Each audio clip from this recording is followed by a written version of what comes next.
Lucky, আমাদের হাত আটকে গেল কিভাবে? কারণ তুই মেকআপ ক্রিমের জায়গায় ফেভিকল লাগিয়ে ফেলেছিলি। অঞ্জলি মা, আমি এসে গেছি। ধাতেরি, বেবির মা এসে গেছে, তুমি তাড়াতাড়ি যাও। কিভাবে যাবো? থাম, ছুরি দিয়ে কেটে আলাদা করছি। আরে কি চাস তুই? আমি কি হাত থেকে হাত ধুয়ে বসবো নাকি? আচ্ছা বাবা, চল তাড়াতাড়ি। আউচ, মা তোকে এত সব পার্সেল কে পাঠায় রে? তুই এভাবে বসে বসে কি করছিস?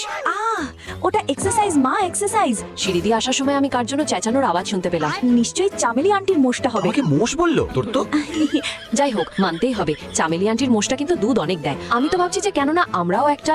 হ্যাঁ মা, একদম ঠিক বলছো। পর্দাটা বড্ড নোংরা হয়ে গেছে, পরিষ্কার করতে হবে। আমার তো মনে হয় তোর কানের পর্দা নোংরা হয়ে গেছে, ওটা আগে পরিষ্কার করতে হবে। দেখলে তো নিজের অসাবধানতার ফল। আচ্ছা ওসব ছাড়, আমি ভুটকি আন্টিকে বলে দিয়েছি যে তুই ওনার ছেলেকে অবশ্যই দেখতে যাবি। কি ছেলে? খুব সুন্দর দেখতে, দেখিস তুই দেখেই সোজা চুমু খেতে লাগবি। না না বেবি, এমনটা কখনো হবে না, এমনটা কখনো হবে না। আমি কোনো ছেলের সাথে দেখা করব না, তোমরা বুঝে নাও। আন্টি